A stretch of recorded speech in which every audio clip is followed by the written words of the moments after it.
انقذوا الاسماعيلي، انقذوا الاسماعيلي، انقذوا الاسماعيلي.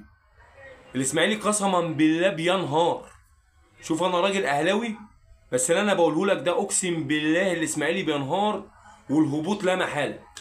الهبوط للاسماعيلي السنه دي لا محاله. لعب 10 مطوشه 10 مطوشه يا مؤمن، كسب ماتش وتعادل ماتش، معاه 4 بونت، 4 بونت من 30 بونت. اول نادي في مصر ياخد بطوله افريقيا بينهار.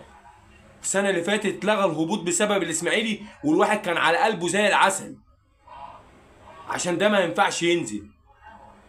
انت يعني انا مش عارف، انت ساعد الراجل ده، ساعد الناس دي، مجلس الاداره ده شيلوه، ادوا للناس دي فلوس تجيب لعيبه تفك القيد اللي عندها. جمهور الاسماعيلي بيروح يحاول الله محصور، اقسم بالله محصور.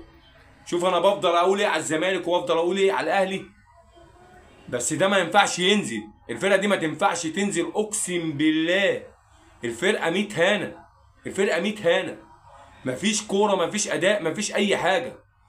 لازم أن الناس، سياده الوزير اشرف صبحي الى من يهمه الامر، انقذوا النادي ده. اقسم بالله النادي بينهار، نادي بينهار، نادي مش شايف قدام منه. لازم أن الناس تساعده، لازم أن الناس تساعده. ان كنت بهق شويه على الزمالك بتريق عليهم، بس ده مش هيقع. الكلام كله على اهلي وزمالك في مصر دلوقتي. الاسماعيلي الضلع الثالث بتاع المنظومه بتاعت مصر دي. اول فريق مصري ياخد بطوله افريقيا سنه 1970، قبل الاهلي ب 13 سنه وقبل الزمالك ب 14 سنه. الفرقه بتنهار. تمنشن بقى لاصحابك الاسماعيلاويه، تمنشن لوزير الشباب والرياضه، الفرقه بتنهار.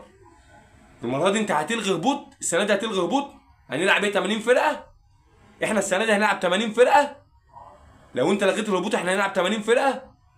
فانقذ الاسماعيلي عشان هو بيتوه، هو تايه، هو مش عارف قدام منه. كله مركز مع الاهلي والزمالك وسايب الفرقه بتنهار، مش شايفه قدام منها.